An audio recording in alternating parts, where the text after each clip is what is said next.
The wind came down from the mountains like a living thing, cold and sharp-toothed, and Edith Grayson had exactly 7 cents and a half-eaten biscuit to her name when she walked through the doors of the Caldwell General Store in Harlan Creek, Wyoming Territory, in the October of 1882. She did not look like a woman who had been walking for 2 days. She tried not to anyway. She had brushed the red dust from her skirt as best she could, had pinned her dark auburn hair back into something resembling respectability, and had lifted her chin to the angle that her mother had always said meant you were someone worth reckoning with, even when you felt like no one at all. The biscuit was tucked into the pocket of her coat. The 7 cents rode in the small leather purse her sister Clara had pressed into her hands on the platform in Cheyenne, before the train that was supposed to carry Edith all the way to Portland had left without her because she had stopped to help an elderly woman who had dropped her luggage, and the conductor had not cared one bit for the decency of a woman traveling alone. That had been 6 days ago. The money she had left after the train ticket had gone to 2 nights at a boarding house in a town called Ridgely, where the proprietress had overcharged her without shame, and 1 meal at a roadhouse where the bread had been older than the Republic. She had walked the last stretch of road because the stage had been full, and the driver had told her, without meeting her eyes, that there was no room for an unaccompanied woman. Harlan Creek was not much to look at, but it was there, and it was not the open plain with the October wind eating through her coat. The man behind the counter of the general store was a round fellow with a pleasant face named Clarence Webb, and when Edith explained her situation to him in the clearest and most dignified terms she could manage, he did not laugh, which she appreciated, and he did not immediately offer her something inappropriate, which she appreciated even more. He stroked his jaw and looked at the ceiling and said that he wished he could help, but that his own household was already stretched tight as a fiddle string with his sister-in-law and her 3 children having moved in from Laramie. "Is there work in this town?" Edith asked. "Anything at all. I am not particular." Clarence Webb thought about it.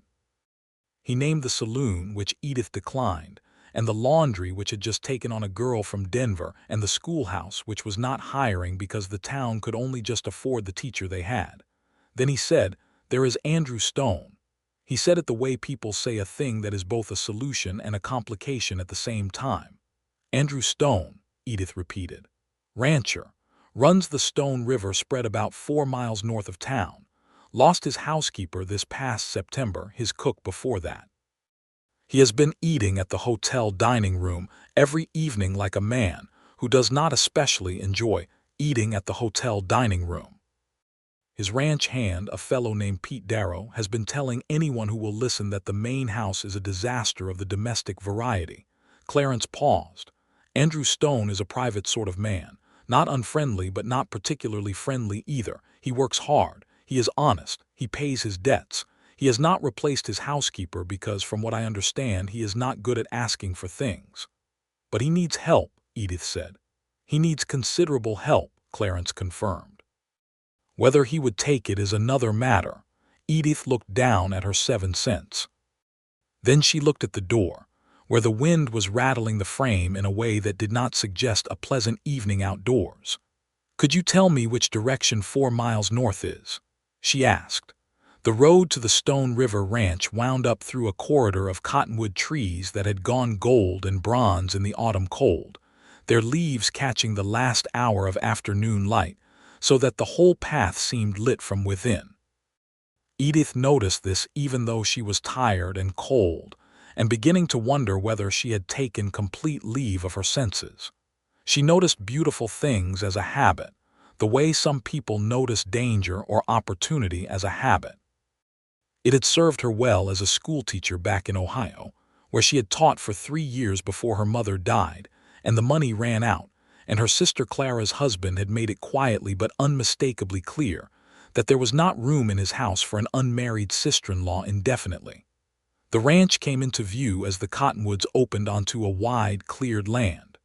There was a main house, solid and square, built from dark timber that had weathered well. There were 2 barns, A bunkhouse. A fenced corral where 3 horses stood watching her arrival with more interest than she expected from horses. A dog of indeterminate ancestry came trotting out to greet her, tail at half-mast, apparently undecided about her intentions. And there was a man. He was coming from the direction of the larger barn, and he was not looking at her yet because he was carrying something, a length of fence rail over one shoulder and a coil of rope in his other hand, and he moved with the kind of economy that comes from years of doing hard work efficiently. He was tall, with broad shoulders and dark hair that needed cutting, and when he finally looked up and saw her standing in his yard, he stopped walking. He had gray eyes. Edith registered this from 30 feet away, which was an odd thing to register, but they caught the failing afternoon light in a particular way. He set the fence rail down and the coil of rope on top of it. "Can I help you?" he said. His voice was measured, not unkind but not warm either, the voice of a man who had grown accustomed to dealing with whatever came his way without overreacting to it. "Mr. Stone," Edith said, "that is me. My name is Edith Grayson. Clarence Webb at the general store suggested I come out to speak with you. I understand you may be in need of domestic help. I'm a hard worker, I am reliable, I can cook and clean and manage a household, and I am asking for room and board through the winter in exchange for my labor. I do not need wages beyond that. I only need a roof and meals until the spring thaws the roads and I can make my way to Portland." She said it all in one breath, the way she had practiced it on the walk up the road, and when she finished, she met his gray eyes steadily and waited. Andrew Stone looked at her for a long moment. Then he looked at the sky, which was going pink and cold at the edges. Then he looked back at her. "You walked from town," he said. "I did. In those shoes." She looked down at her boots, which were not made for Wyoming Territory. "Yes." Another long pause. The dog had decided she was acceptable and was now sitting on her feet. "Have you eaten today?" Andrew said. "I have a biscuit," Edith said with as much dignity as she could put into the words. Something moved across his face that was not quite a smile but was adjacent to one. "Come inside," he said. "We can talk about it over a proper meal." The inside of the main house was, as Clarence Webb had suggested, a domestic catastrophe. Not filthy, exactly, but the kind of disorder that comes from a man who is competent at every outdoor task and genuinely confused by the indoor ones. There were dishes stacked in a pattern that suggested they had been clean once and were now drifting toward uncertain. There was a coat on every available chair. The kitchen table was covered in papers, what appeared to be ledger books and a surveyor's map, and 3 different catalogs from farm supply companies. A coffee cup sat on the windowsill containing something that had been coffee at some point in its history. Andrew Stone stood in the kitchen looking at it with the expression of a man who saw a problem and had not yet identified the solution. "I apologize for the state of things," he said. "Do not apologize," Edith said, already rolling up her sleeves. "Just show me where the flour is." He showed her where the flour was. It took some finding. By the time the dog had been fed and the fire had been rebuilt and Edith had produced, from the genuinely bewildering assortment of provisions in the larder, a pot of salt pork and potato soup that actually smelled like something a person would want to eat, Andrew Stone had moved the papers from the kitchen table and located plates that were unquestionably clean. They sat across from each other at the table and the soup steamed between them and the wind pushed against the windows, and Edith was so profoundly relieved to be inside and warm that she had to take a moment before picking up her spoon to simply breathe. "Where are you from, Miss Grayson?" Andrew said. "Ohio, near Dayton. I was a school teacher there for 3 years. What brought you this far west?" She thought about how to say it simply. "Circumstances," she settled on. "My mother passed away last spring. My sister's household has limited room. A friend wrote to me from Portland about a teaching position, and I was making my way there when I missed my train connection in Cheyenne." He listened to this without interrupting. She appreciated that. "And Portland is still where you intend to go," he said. It was not quite a question. "In the spring, yes, provided I can survive the winter first." She said it plainly, without self-pity, because she had decided long ago that self-pity was about as useful as a screen door on a river crossing. Andrew Stone ate his soup. He was quiet, but it was not an uncomfortable quiet. It was the quiet of a man who was actually thinking, which Edith found considerably more bearable than men who talked to fill silence without having anything to say. "My last housekeeper was a widow from Nebraska," he said eventually. "She was here 3 years. When her son in Kansas City got sick, she left to be with him. The cook before her got married and went to Sheridan." He paused. "The house does not run well without someone who knows what they are doing." "I can see that," Edith said, not unkindly. "The winter here is hard. We get snow from November through March as a rule. The work would not be light." "I did not ask for light work," Edith said. "I asked for room and board. I meant it as a fair exchange, Mr. Stone. I am not looking for charity." He looked at her across the table then, directly, the way people look at each other when they are trying to see the truth of a thing. "Room and board through winter," he repeated. "You would keep the house, cook, manage the stores." "Yes, and in the spring you would go to Portland." "That is my intention," he nodded slowly. "Then we have an agreement, Miss Grayson." He extended his hand across the table. Edith shook it. His grip was firm and his hand was warm and rough from work. "Thank you, Mr. Stone," she said. He almost smiled then. It did not quite make it all the way to a smile, but it was close. "You are welcome," he said. "Finish your soup. You look like you have not eaten a proper meal in a week." "5 days," she said. This time the smile did make it.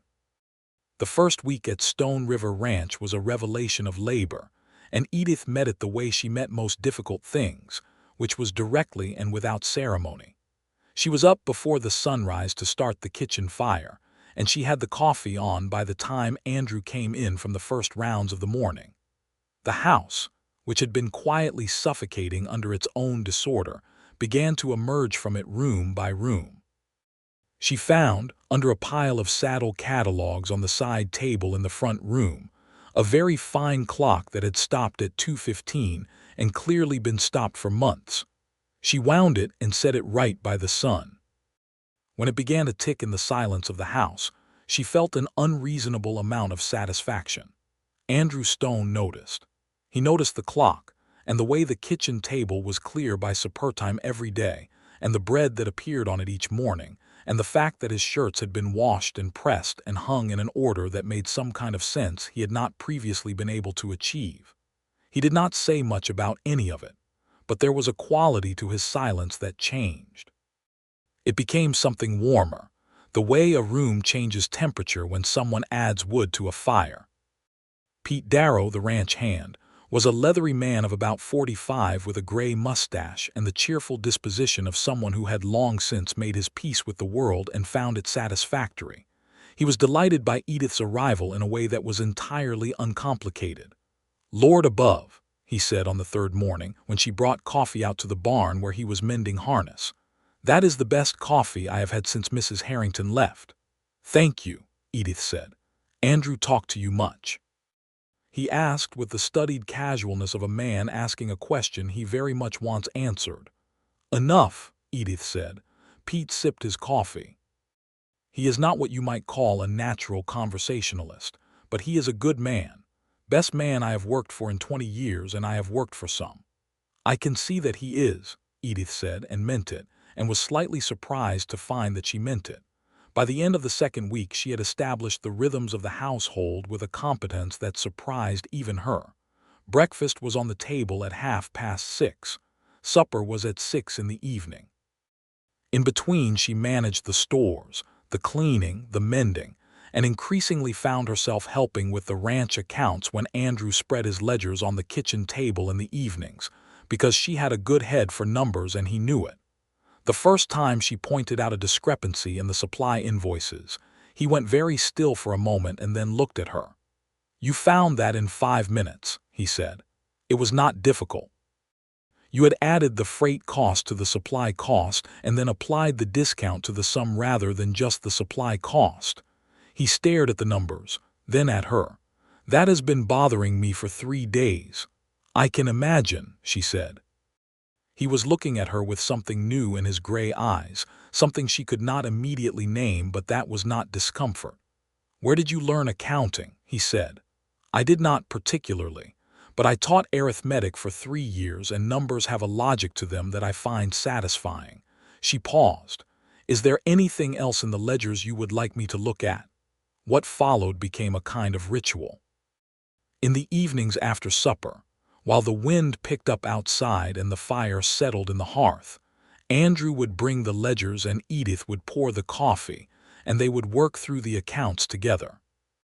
He explained the ranch to her piece by piece: the cattle operation, the hay yields, the cost of winter feed, the arrangement he had with a buyer in Cheyenne who took most of his spring beef. She asked questions that were good questions, the kind that showed she was actually listening and thinking, and he answered them fully, which was something he had not quite done with anyone in recent memory. He was 28 years old, she learned. He had come to Wyoming Territory at 21 with his older brother Daniel, and they had worked together to build the ranch from a land claim into a proper going operation. Daniel had died 3 years ago of a fever that had swept through the territory. Andrew had been running Stone River alone since then, with Pete's help, and the help of whatever hired hands he could get for the seasons. He did not tell her this all at once. He told her in pieces, the way you show someone a country by taking them along a road that reveals it gradually. Edith told him things in kind. About her mother, who had been a schoolteacher herself and had smelled like lavender water, and had believed firmly that a woman's mind was as worthy of exercise as her hands. About Clara, who was not unkind but who had married a practical man and lived a practical life, and could not quite see the point of Edith's habit of finding beauty in things. About teaching, which she had loved more than she would have thought possible, and which she missed in a low, constant way like a sound you do not notice until it stops. The November cold came properly in the second week of the month, arriving with a night of hard frost that killed the last of the autumn color and left the world silver and brown and very large-looking under the pale sky. Andrew came in from the early morning rounds one day with his breath making clouds and his hands red with cold, and Edith, without thinking, wrapped her hands around his to warm them, the way you do with someone you are comfortable with. She realized what she had done about 2 seconds after she did it and looked up and found him looking at her with an expression she could not read. She stepped back and turned to the stove. "Breakfast is ready," she said, very steadily. "Thank you," he said, equally steady, and hung up his coat.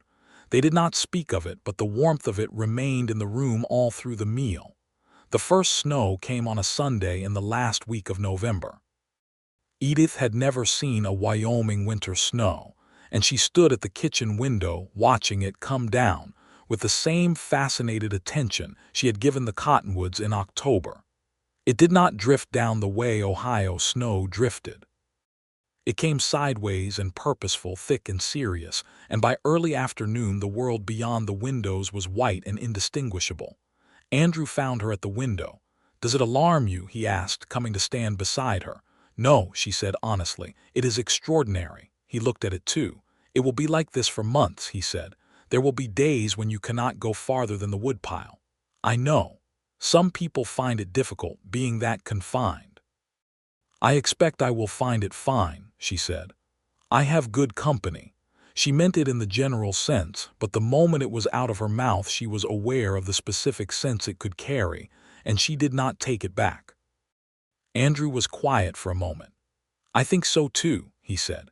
They watched the snow together, the two of them in the kitchen window, not touching but close. December arrived, and with it the true rhythm of the deep winter, which was its own kind of life. The days were short and the light was thin and pale, and the cold had a weight to it that pressed on the doors and windows and made the fire in the hearth seem like the center of the world. Edith found, to her own mild surprise, that she did not mind. She found that she was happy in a quiet, undemonstrative way, and it took her several days of observing this happiness to identify its source. It was the ranch.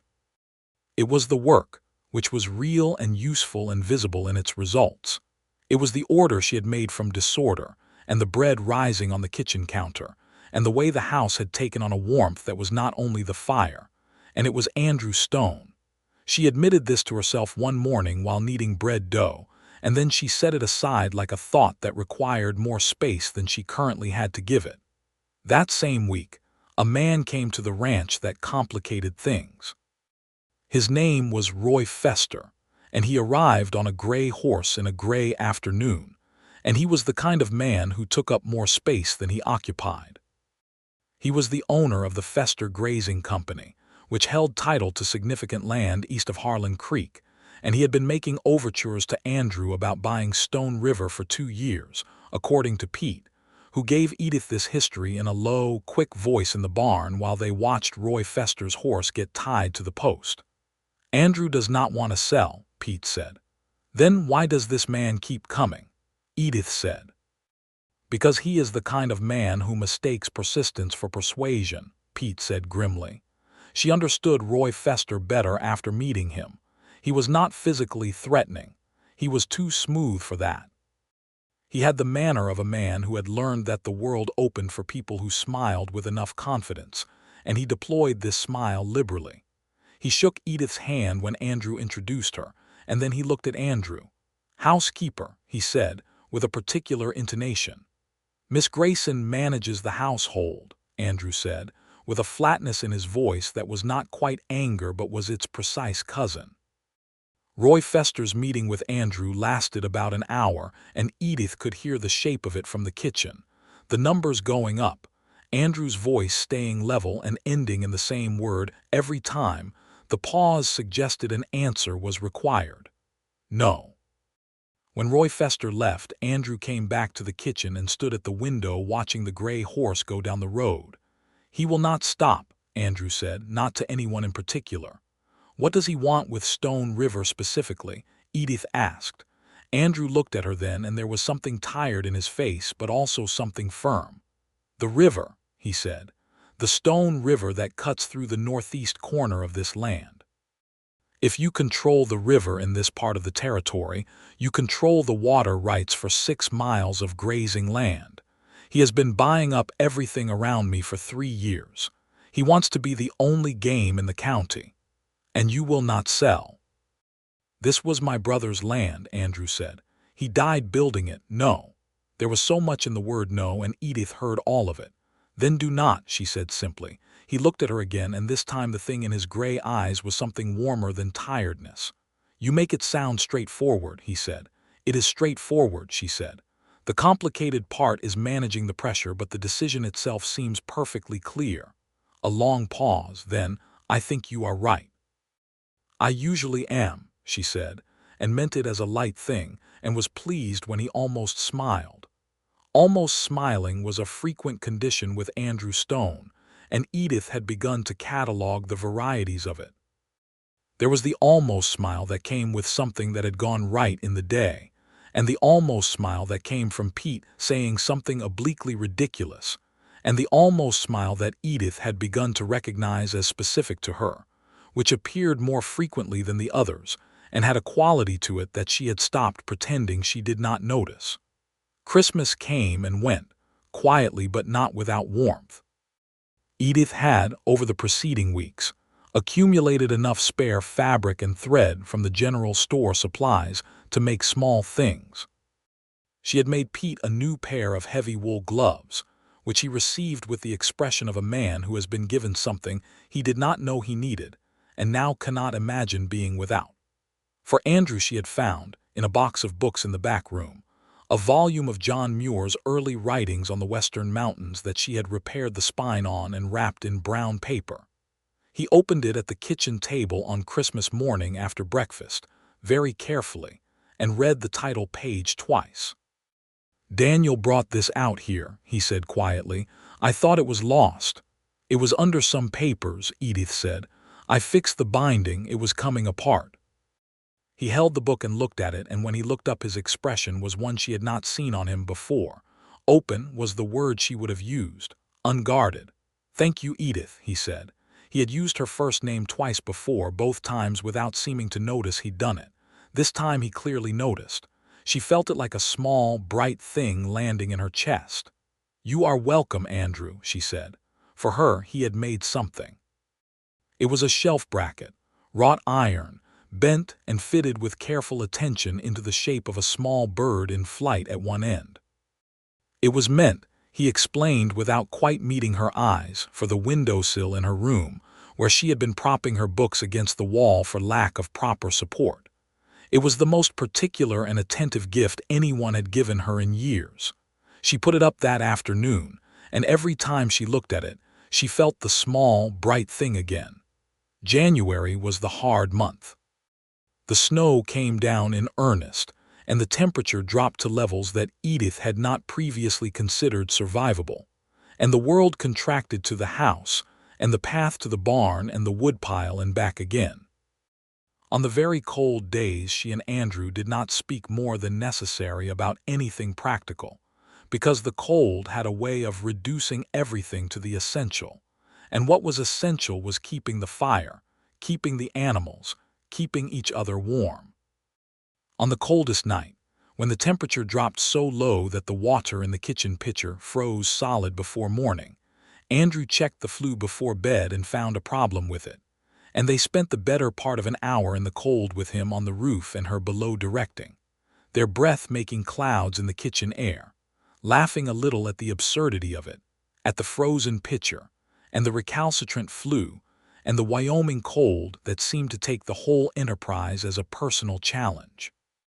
When the flue was sorted and the fire rebuilt and both of them were standing in the warmth of the improved kitchen, hands wrapped around coffee cups, Edith laughed properly, and Andrew looked at her with his full face open in a way that she had not seen before, and he was laughing too, quietly, and for a moment the kitchen felt very small and the distance between them seemed remarkable.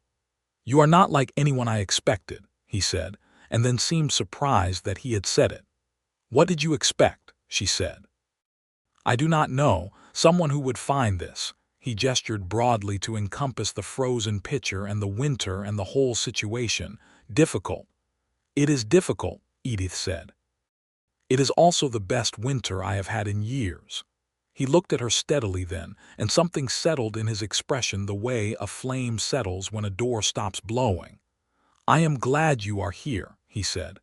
"I am glad to be here," she said, and meant it down to the bones. They stood in the warmth and neither of them moved away. In February, the world turned a particular shade of blue-white in the mornings that Edith could not have described to anyone who had not seen it, and she stopped trying to describe it in her letters to Clara, and simply said that Wyoming winters were not what she had expected them to be, and left it at that. Her letters to Clara had undergone a gradual change over the months, from the careful accounting of her situation and its difficulties to something softer and more observational. She wrote about the horses and the way Andrew handled them, which was with a gentleness that was not widely on display otherwise. She wrote about Pete's stories of the cattle drives he had ridden in the 70s, going up from Texas, the long hot days and the dust and the camaraderie of the trail. She wrote about the way the ranch felt like a real place, lived in and purposeful, and how she had not felt that sense of a real place for a long time. Clara wrote back in her careful, slightly worried handwriting that Edith sounded well and that she hoped the situation was appropriate and that the schoolteacher position in Portland was apparently still open, since her friend had written again to ask whether Edith was coming. Edith read this letter several times. Portland had been the plan. It was still the plan. It was what she had told Andrew Stone it was, and there was no dishonesty in it. But February was a strange month, and the strangeness was located specifically in the evenings after supper when the accounts were finished, and the books were put away, and sometimes they simply sat, she with her mending and he with his reading, in a silence that had become so comfortable it had its own kind of weight, and she was aware, on these evenings, of not wanting them to end. The incident with the cattle was what finally cracked open what had been building in the careful, compressed silence between them. It happened in the second week of February. A portion of the fence on the north pasture came down in a hard wind, and 12 head of Andrew's cattle got through it, and wandered into the borderland between Stone River and the Fester property. Andrew and Pete were out all day and half the night bringing them back, and when Andrew came in after midnight, he was cold to the point of real danger, his fingers white at the tips and his face tight with the effort of maintaining function. Edith had stayed up. She did not know why she had stayed up except that she had not been able to sleep, and when she heard the door, she was already out of her chair. She got him out of his coat and his frozen gloves without ceremony, and pushed him into the chair nearest the fire, and brought the water she had kept warming on the stove and made him soak his hands in it while she wrapped a blanket around his shoulders and reconstructed the fire to a roar. He sat in the chair with his hands in the warm water and his eyes closed and did not say anything for several minutes. "You got them all back," Edith said. "All 12, he said. His voice was hoarse. "Good, Edith." He said her name the way you say a name when it is the word you actually want to say, not a preamble to something else. She was kneeling on the hearthrug building the fire and she turned and looked at him. He was looking at her with the most open expression she had seen on him yet. Whatever he had been keeping carefully behind his gray eyes had come to the surface, brought up perhaps by the cold and the exhaustion and the long night, and it was looking at her directly and without reserve. "You stayed up," he said. "I could not sleep," she said. "You were worried," he said. She held his gaze. "Yes," she said, a long pause. The fire crackled. His hands were warming in the water and some color was coming back to his face. "I think about you going to Portland," he said quietly. "I think about it a great deal." Edith did not say anything. She waited. "I told myself it was the practical concern of losing someone who manages the household well," he said, "but that is not what it is." "No," she agreed softly. "Edith, again, just her name. I want to say something and I am not entirely sure how to say it without it coming out wrong." "Just say it," she said, the way she had told her students to simply write the difficult sentence. "Just put it down. You can fix it after, but first you have to say it." Andrew took a breath. He withdrew his hands from the water and wrapped them in the cloth she had set beside the basin. He looked at her steadily. "I do not want you to go to Portland," he said. "I want you to stay, not as my housekeeper, not as someone working for room and board. I want you to stay as my wife."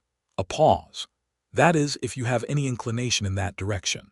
I recognize that it is a considerable ask and that your plans were formed before you had any knowledge of this ranch or of me, and if your answer is no, I will respect it entirely and see to it that you get safely to Portland in the spring."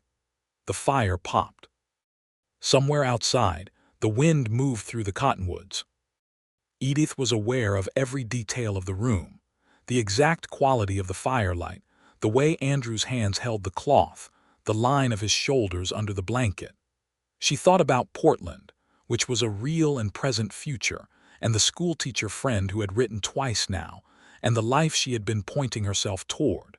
Then she thought about the iron bird on the windowsill in her room, about the ledgers on the table and the evenings that she had not wanted to end.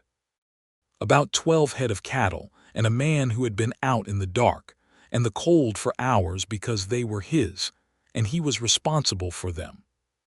About the way he had learned to ask her opinion on things and genuinely mean the question. About the almost smiles, the real ones she had earned. About the fact that she was in love with him, which she had known with certainty for approximately 6 weeks and had been waiting to understand what to do with. "I have a considerable inclination in that direction," she said. He went still.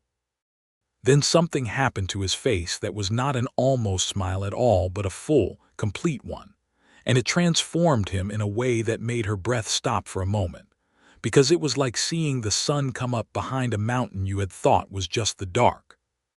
"You do," he said, as if making sure he had heard correctly. "I do," she said. He reached forward and took both her hands in his newly warm ones. "I should have said it better," he said. You said it perfectly," she said. "You said exactly what was true, and that is better than beautiful words that are not." He looked at their joined hands and then at her face. "Will you marry me, Edith Grayson?" he said, quietly and directly and with his whole face present in the question. "Yes," she said. "I will." He lifted her hands and held them, not kissing them, simply holding them with a grip that was careful and sure, and she felt the warmth of it travel up her arms. "Good," he said softly. "Good," she agreed. They sat by the fire for a long time, her hands in his, talking about small things and then about larger things.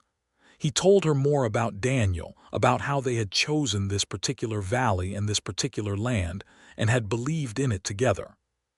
She told him about her mother properly this time, about the woman who had been her teacher in every sense and who had told her once, in her last good weeks, that life was not about the plans you made but the ones you found yourself in and recognized as right. "I think she would have liked you," Edith said. "I hope so," Andrew said seriously. "I would have tried to deserve that."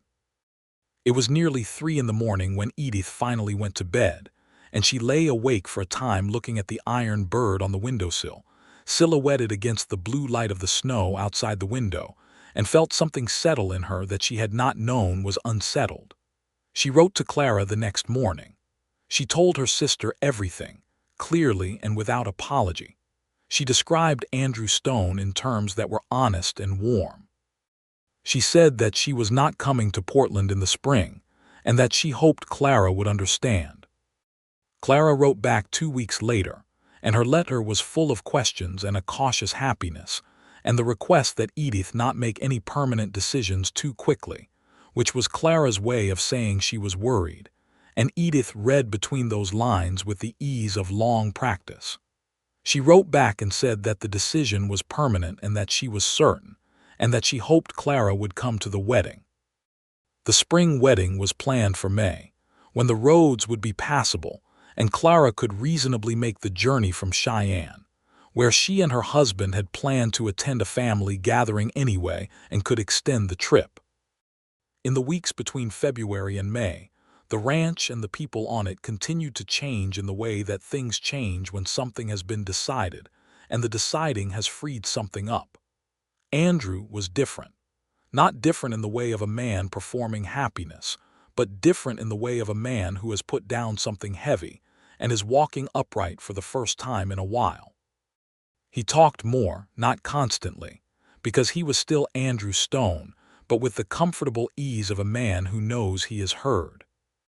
He told her things about the land, about the history of the territory, about the Shoshone people who had lived in this valley before the settlers came, and whose presence was still visible if you knew how to look, in the old fire rings on the higher ground, and the ways the game trails ran, and the knowledge of water that the early homesteaders had borrowed, often without acknowledgement. He said this last part with the directness of a man who thought it should be acknowledged. "The land was not empty when we came here," he said. One evening when they had walked out to the northeast pasture in the late winter light to check the fence that had caused the February trouble. "It was already someone's home." "I know," Edith said. "I tried to teach that honestly, and I was told by the school board to stick to the approved history." Andrew looked at the distant ridgeline. "The approved history leaves a great deal out." "Most approved histories do," she said. He looked at her sideways. "You are a woman with opinions." "I have always had opinions," she said. "I have not always been in a place where they were welcome." "They are welcome here," he said simply. It was, she thought, perhaps the most important thing anyone had said to her in a very long time. Pete Darrow greeted the news of the engagement with a satisfaction so complete it was almost smug. He had known, he told Edith, since approximately the 3rd week, when Andrew had started finding excuses to be in the kitchen when he did not need to be in the kitchen. "He reorganized the harness room twice," Pete said. "It did not need reorganizing once, let alone twice. But the harness room is adjacent to the kitchen. I know a man who is finding reasons to be near a woman when I see one." Edith laughed genuinely. "You are a very observant man, Pete." "I am an old man who has been watching people a long time," Pete said. "He is the best I have ever seen at most things, but he was not going to manage this without some assistance from the universe." "I believe the universe arranged for me to miss a train," Edith said. "Then the universe has more sense than I credited it with," Pete said. "Roy Fester came back in March, and this time his offer was higher and his manner had something harder underneath the smoothness. He spoke to Andrew in the barn while Edith was in the house, but she could see them from the window, the set of Andrew's shoulders and the way Roy Fester's hands moved when he talked, emphatic and pressing. When Andrew came inside afterward, his face was closed and set. "The offer," Edith said. "Higher. He is also making some suggestions about the water dispute he could create if I keep the northeast fence where it is. He is threatening a legal fight. He is suggesting one is possible." Edith set down her dishcloth. "Do you have clear title to the northeast pasture?" "Completely clear. Daniel bought it from the land office in 1878, clean deed, properly recorded." "Then his suggestion is empty," she said. "A lawyer would tell you the same in 5 minutes." Andrew looked at her. "I know that, but lawyers cost money and time and disruption." "Have you spoken to anyone in town about this?" "The sheriff." "The other ranchers?" "It has seemed like a private matter." "It is less private than you think," she said. "A man who is buying up the county and making threats to protect water rights is not making those threats only to you. I suspect there are other ranchers in Harlan Creek who have had similar conversations with Roy Fester and who would be quite interested to know they are not the only ones." Andrew was very still for a moment. "There is a man named Hector Burns," he said slowly. "He runs the quarter circle operation south of town.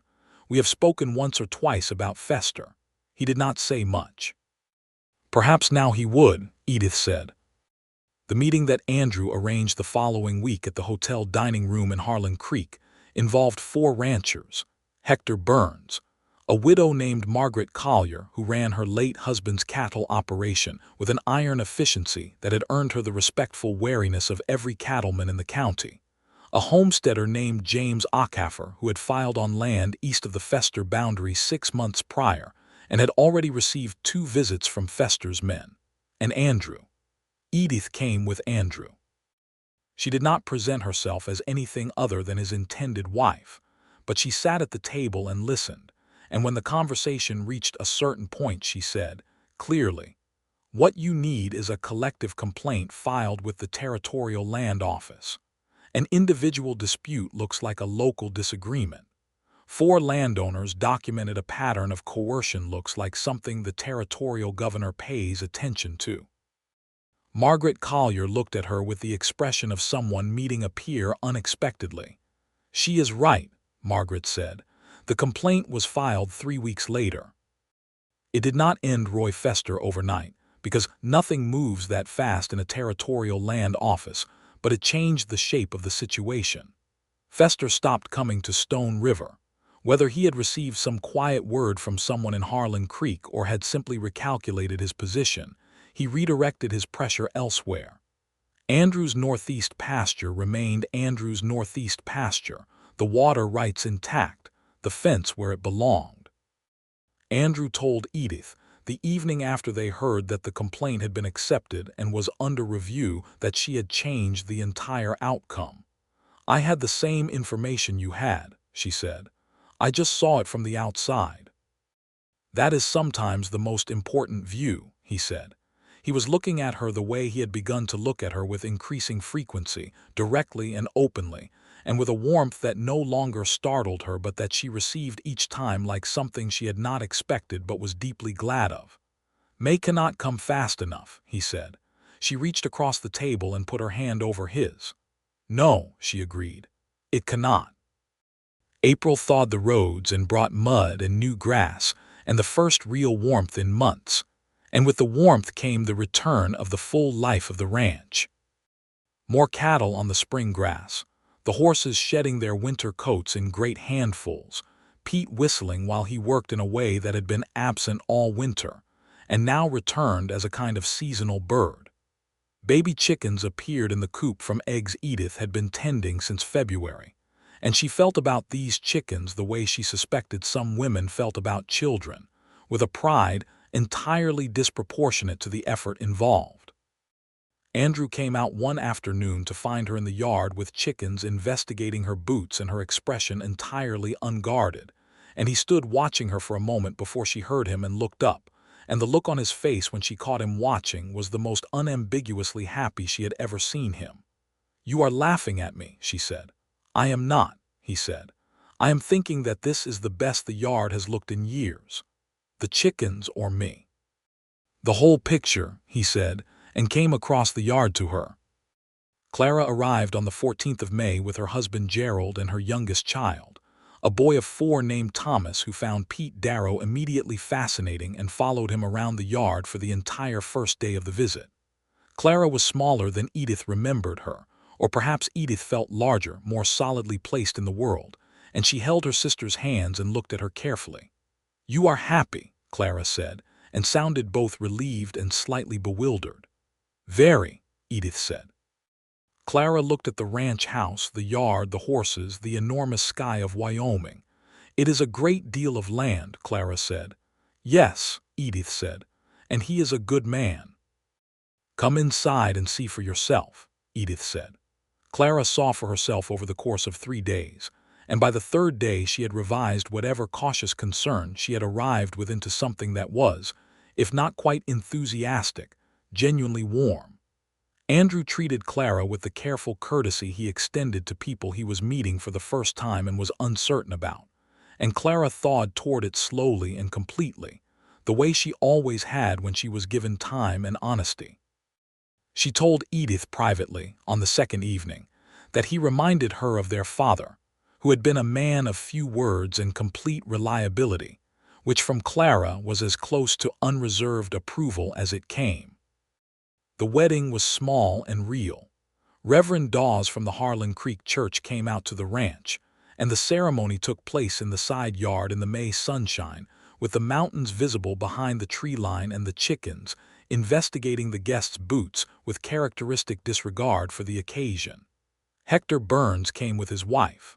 Margaret Collier came alone and stood with her hands folded and her expression quietly moved. Pete Darrow stood at Andrew's shoulder as his witness and managed to hold his composure until the vows, at which point he did not. Edith wore her best dress, which was blue-gray wool and not what she would have chosen in a different world, but which suited the day with an honesty she appreciated. She had woven small white prairie flowers into her hair, and when she walked out into the side yard and Andrew turned and looked at her, his expression did something she would remember with clarity for the rest of her life. She had read about what a man looked like when he saw the woman he loved and recognized in that moment the full weight of his luck. She had not expected to see it directed at her.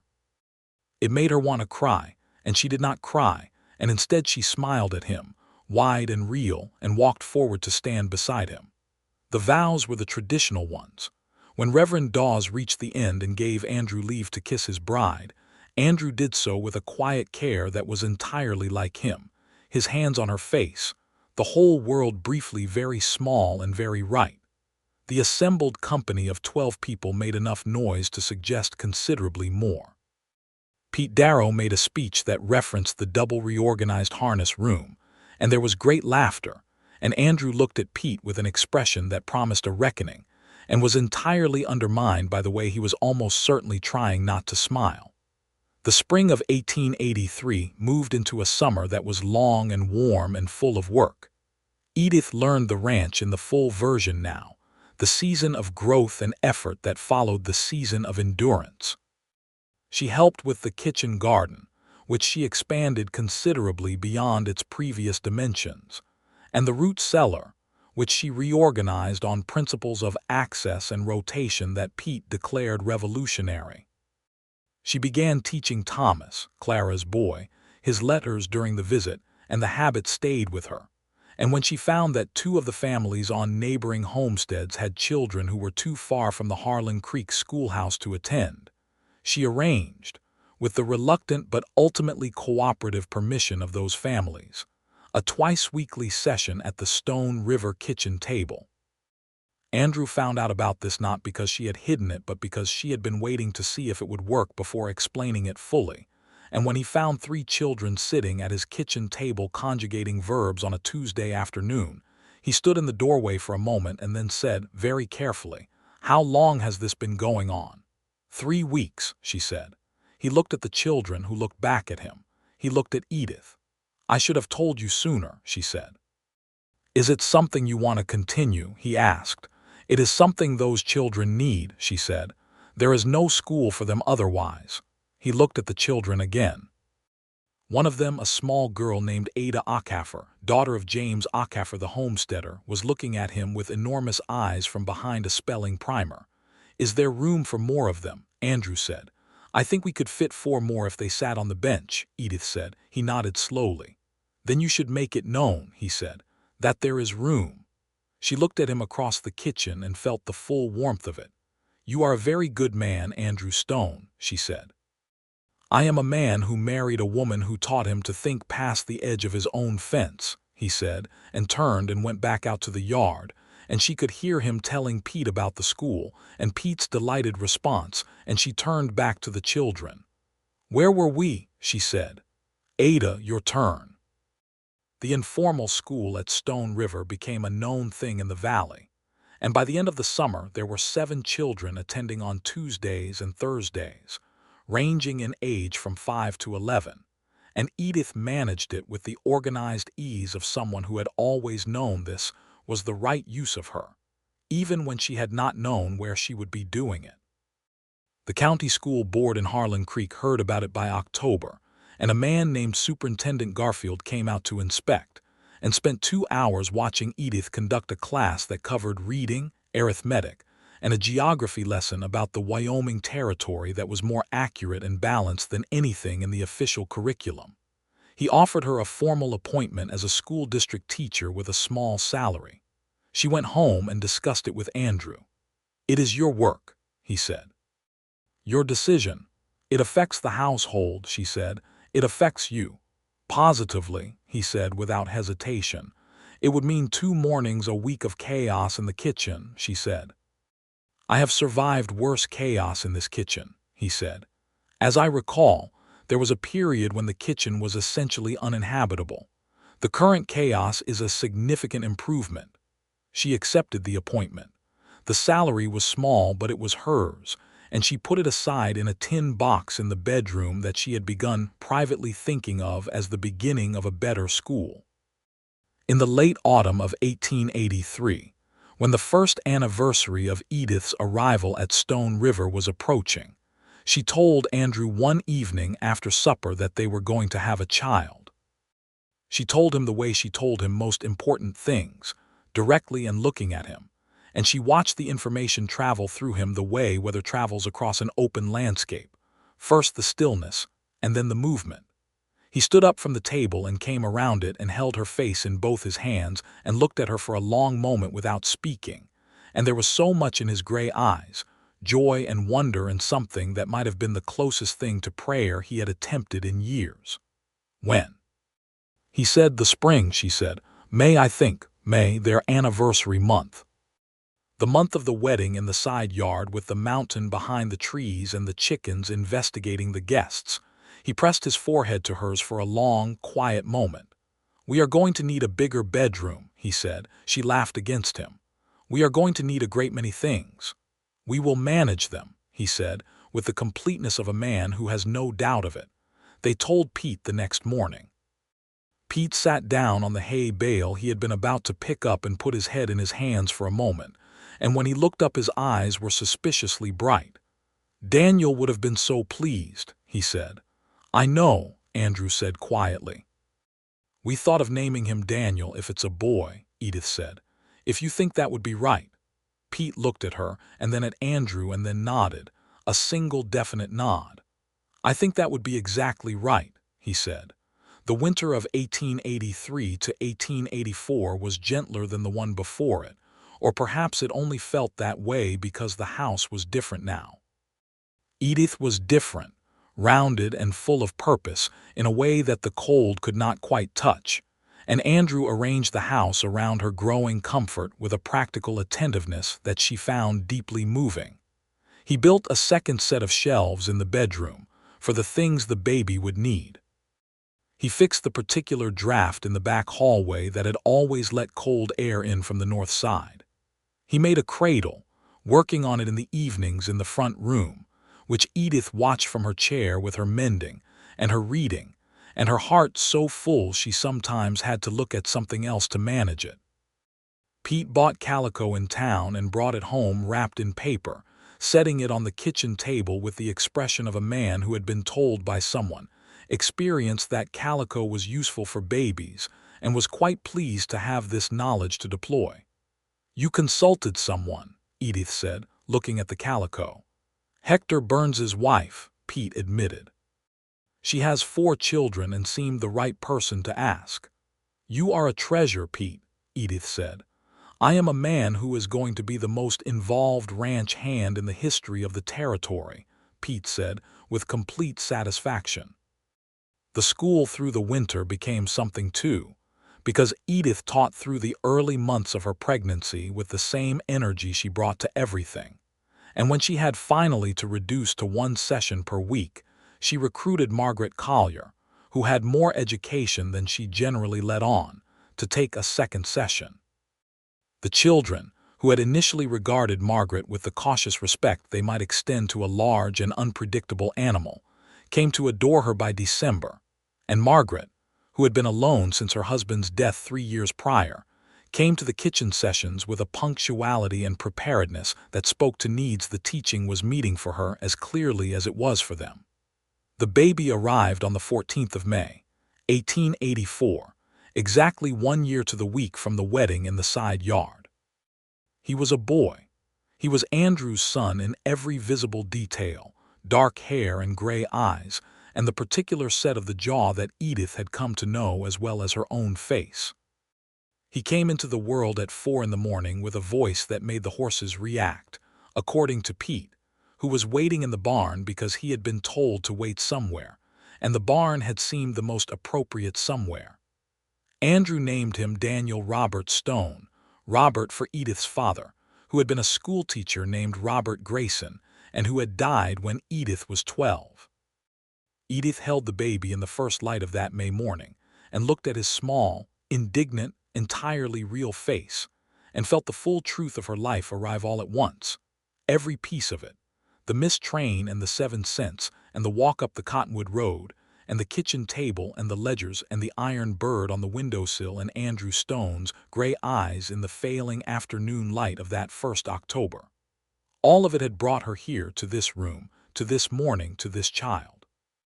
Andrew sat on the edge of the bed beside her, his shoulder warm against hers, and looked at his son.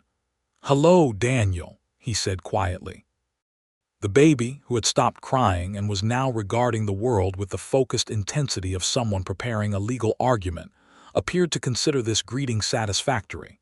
Pete, when allowed in, held the baby with the careful, concentrated attention of a man disarming something valuable, and his expression was so complete in its happiness that Edith had to look away for a moment to manage herself. "He looks like Andrew," Pete said. "He has my ears," Edith said. Pete looked carefully. "He has your ears," he conceded. Clara wrote when she received the letter announcing Daniel's birth, a letter full of tears you could feel through the ink, and said she would come in the autumn if she could manage it. She came in September, and this time Gerald came too, and Thomas, and they stayed for 2 weeks, and Gerald, who was a cautious man by nature, went out with Andrew for 2 full days to help repair the north pasture fence, and came home both evenings with the satisfied look of a man who has been useful and knows it. When they left, Gerald shook Andrew's hand with a warmth that had not been there in May of the previous year, and Edith saw it and filed it away in the place where she kept the things that had turned out better than expected. The autumn of 1884 settled over Stone River with the particular golden weight of a year that has been good. The cattle were in good condition for the coming winter. The hay stores were full. The kitchen garden had produced beyond what Edith had planned for. And the school, which had continued through the spring and summer with 7 children and Margaret Collier's reliable assistance, was being formally recognized by the county school board as an official satellite classroom, with a small allocation from the county budget for books. Edith stood in the kitchen one October afternoon with Daniel on her hip and the ledger book open on the table, the same ledger book she had first corrected with Andrew that autumn 2 years ago, and she looked at the numbers, which were good numbers, steady and honest, and she thought about the woman who had walked up this road with 7 cents and a biscuit and the particular angle of her chin that meant she was still someone worth reckoning with. That woman had been right about herself, she thought. She had just needed the right place to reckon from. Andrew came in from the afternoon rounds and stopped in the kitchen doorway, looking at her and the baby and the open ledger, and his expression was the full smile, the real one, the one she had seen for the first time by the fire in February of that first winter. "You are doing the accounts," he said. "I found a discrepancy," she said. "You added the winter feed estimate twice."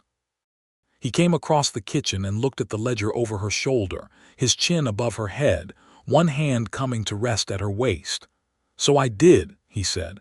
"I have corrected it." "You have." Daniel, who had strong opinions about being ignored, said something emphatic and grabbed a fistful of his father's shirt. Andrew took him from Edith with the easy confidence of a man who has learned to hold a baby, and held him up, and the baby laughed, a new skill of which he was extremely proud. "The north fence is solid," Andrew said. "Good. Pete is talking about hiring a second hand for the spring." "That is a good idea. The cattle numbers are up." "I thought we might also consider adding to the south pasture. There is a land parcel adjacent. The owner is in Laramie and has no use for it."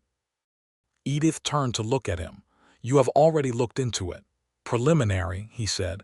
"Show me the numbers this evening," she said. "I intended to," he said. Daniel grabbed for the ledger book, and Andrew moved it to safety with the smooth efficiency of a man who had learned to protect documents from a determined small person. And Edith laughed. And the fire was going, and the afternoon light was the particular gold of October in Wyoming, the same gold as the cottonwoods on the road the day she had first walked up it. She thought sometimes about that road, about how it had felt, the cold and the uncertainty and the 7 cents, and how the walk had seemed very long and the ranch at the end of it an unknown quantity.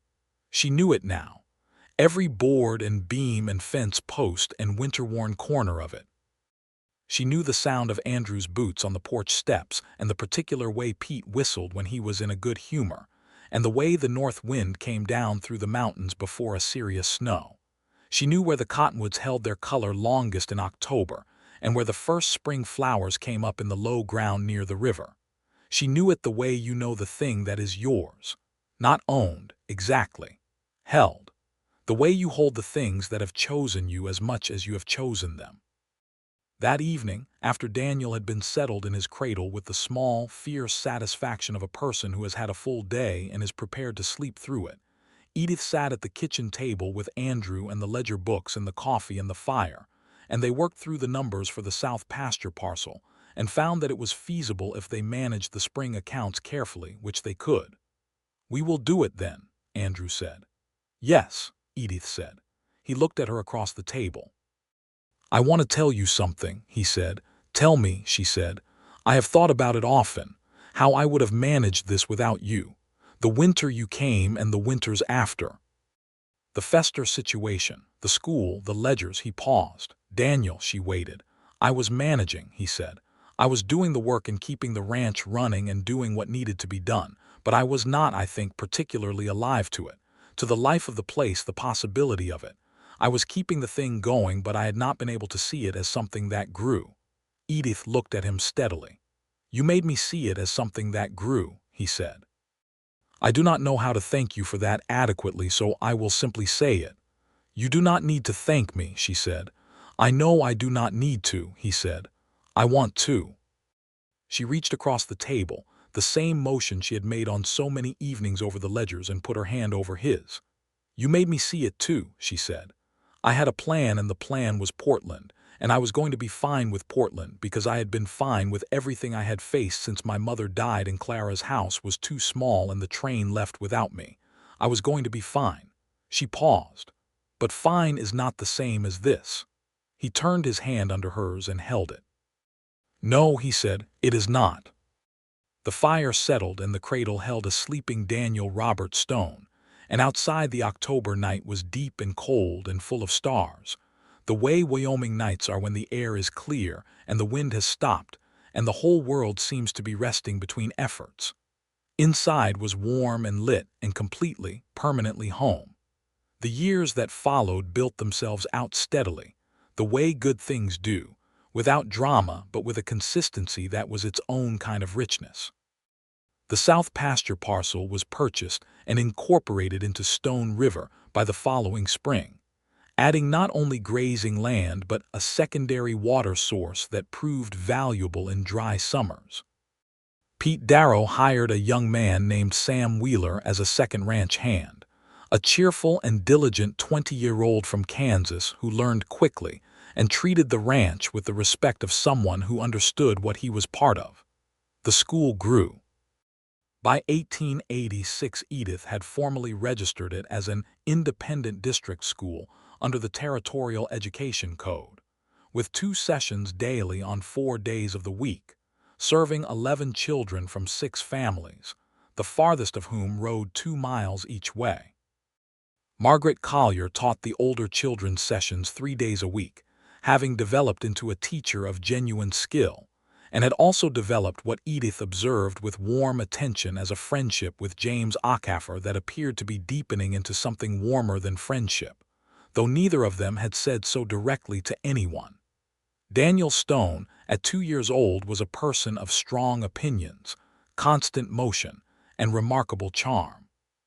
He followed Pete around the yard from the time he could walk well enough to keep up, which Pete accepted as the highest possible honor. He had his father's gray eyes and his mother's capacity for observation, which combination resulted in a small person who noticed everything and had thoughts about all of it. In the autumn of 1886, Edith discovered she was expecting again, and this time told Andrew on a Sunday morning when the world was very quiet, and the light came through the kitchen windows the way it did in the good season. He held her for a long time without speaking, which was his version of the most eloquent thing. "Another spring, I think," she said. "The cradle is still in good repair," he said. "The cradle," she agreed, "and a great deal more room now than we had." The second child was a girl, born in April of 1887, and they named her Louisa Claire Stone. Louisa for Andrew's mother, who had died when he was young, Claire for Clara, who was not expecting the honor and who received the letter about it in Cheyenne, and according to Clara's own accounting when she wrote back, sat down on her kitchen floor and wept in a manner entirely unlike her usual self. Louisa came into the world with considerably more composure than Daniel had, arriving at a civil hour of the morning and regarding her surroundings with a philosophical calm that Edith recognized as her own. "She is very calm," Andrew observed, watching his daughter. "She is considering her options," Edith said. Daniel, at nearly 3, regarded his sister with the focused intensity of someone taking an assessment. He then declared her small but acceptable and went back to his blocks, which Edith felt was a reasonable first review. Clara came in June with Gerald and Thomas, who at 7 was now old enough to be genuinely useful on a ranch, and threw himself into this usefulness with the enthusiasm of a child who has been living in town and has always privately suspected it was not quite enough. He followed Sam Wheeler everywhere, and Sam, who was good with people and had a younger brother at home, taught him to ride properly over the course of 2 weeks, and Thomas went back to Cheyenne sitting straighter than he had come. The life of Stone River in those years had the quality of something complete. Not finished, because nothing alive is ever finished, but complete in the sense of being whole, every part connected to every other part, every person present in it contributing to and receiving from its wholeness. Edith was 30 years old in the summer of 1887, and she had arrived at 30 with the settled confidence of a woman who has tested herself against real circumstances and found that she is, in fact, someone worth reckoning with. She had survived the loss of her mother and the narrow circumstances that followed, had survived a January walk with 7 cents and half a biscuit, had built a household from disorder and a school from a kitchen table, and a life from a road she had not expected to walk. She had learned to read the Wyoming weather and the cattle accounts, and the moods of a man who was not given to easy expression and was all the more trustworthy for it. She had learned that love, the real kind, was not the grand gesture but the accumulated weight of 10,000 small ones. The iron bird on the windowsill, and the coffee kept warm, and the hand across the table, and the ledgers open between two people who both meant the question when they asked it. One evening in late August of that year, when the children were asleep and Pete had gone to the bunkhouse, and Sam had gone wherever young men go when the day is done, Edith and Andrew sat on the porch in the warm evening air and watched the last of the light leave the sky. The mountains held the sunset long after the valley was in shadow. The sky went from orange to rose to a deep saturated blue that had no name in ordinary language. "I have been thinking," Andrew said. "Tell me," she said, "about Daniel. He is going to need proper schooling beyond what you can do at the kitchen table in a few years." "I know," she said. "The county school in Harlan Creek will take him at 7, that is 3 more years. And Louisa after that." "Yes. I was thinking that by the time Louisa is school age, it might be worth looking at whether Harlan Creek could support a proper school building, a dedicated one, not the back room of the hardware store." Edith turned to look at him. "You have been thinking about this for some time." "Since you formally registered the district school," he said. "The county board made a comment at the time about the lack of appropriate facilities in the eastern part of the county. It seemed like something that might be addressable." "The land," she said. "There is a parcel in town. Clarence Webb has mentioned it more than once. He would sell it at a fair price for a school." Edith looked at the mountains and the last of the rose light on them. "You are proposing a fundraising effort," she said. "I am proposing that you lead one," he said. "I will provide material support and whatever else is needed, but this is your area." She thought about it. The 11 children currently in the district school, the children she had not been able to take for lack of space or distance. Ada Ackhaffer, who was 9 now and reading at a level that made Edith proud in a way she had not expected. "Margaret," she said, "and Hector Burns's wife, and I think, if approached correctly, the Territorial Education Office." "I thought you might know who to approach," Andrew said. She leaned against his shoulder in the evening dark, and he put his arm around her, and they sat together on the porch of Stone River in the late summer of 1887 and talked about a school that did not yet exist. It would exist. She was already certain of it. It would exist because Ada Ackhaffer needed it to exist, and the 7 other children in the current sessions needed it to exist, and the children not yet attending needed it more than anyone.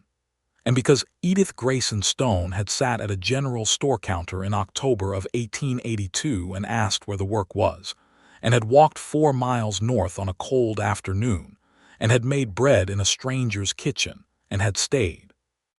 By the end of 1888, the Harlan Creek East School had its building, a modest but solid structure on the parcel Clarence Webb had sold at a fair price, and which the county had contributed to with a matching fund that Edith had won from the Territorial Education Office through 3 months of careful correspondence, and one very direct meeting with Superintendent Garfield, who had learned by now that Miss Grayson, or rather Mrs. Stone, as she had been for 5 years, was a woman who made arguments that were difficult to decline.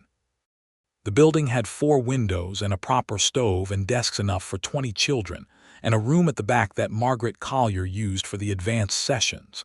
And on the day of its opening, a Thursday in October that was cold and clear, Edith stood inside it and looked at the 23 children who had come, some of them from distances that spoke to the hunger for this place, and felt something very quiet and very certain move through her. Andrew was at the back of the room. He had come in his good coat and his clean hat, which he held in his hands, and he was watching her with an expression that had no reserve in it at all. Just pride, clean and complete, the pride of a man watching the person he loves do the thing she was made to do. Daniel was there too, at 5½ already reading, and already the kind of child who asked questions that required full and honest answers. He sat in the front row because he had got there early enough to claim it, and he was watching his mother with the same total attention he applied to everything he found interesting. Louisa, at 18 months, was with Pete in the yard outside, where Pete was engaged in the vital task of ensuring she did not eat any rocks, a responsibility he took seriously. Edith looked at the room.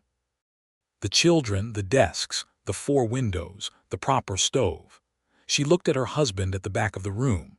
She thought, not for the first time and not for the last, about the October afternoon she had walked up the Cottonwood Road with the mountains behind the ridge and the cold coming down, and the ranch at the end of the road, an unknown quantity. She had said she was not looking for charity. She had meant to stay through the winter and go to Portland in the spring. She had shaken his hand across a kitchen table as a practical arrangement, and had not been thinking beyond practicality. But Andrew Stone had looked at her across that same table 6 weeks later and said that he wanted her to stay as his wife, and she had said yes, and the word had not surprised her as much as it might have, because something in her had already begun to understand the nature of the road she was on. She turned back to the room and to the 23 children watching her. "Good morning," she said. "My name is Mrs. Stone. Welcome to school." The day outside was October cold and very bright. The mountains were already showing their first new snow at the peaks. The cottonwoods along the Harlan Creek Road were going gold and bronze in the morning light, exactly as they had been on the afternoon she had first walked among them. And Edith Stone stood at the front of a room she had helped to build, in a county she had helped to change, in a life she had not planned and could not have imagined and would not have traded for any other, and began.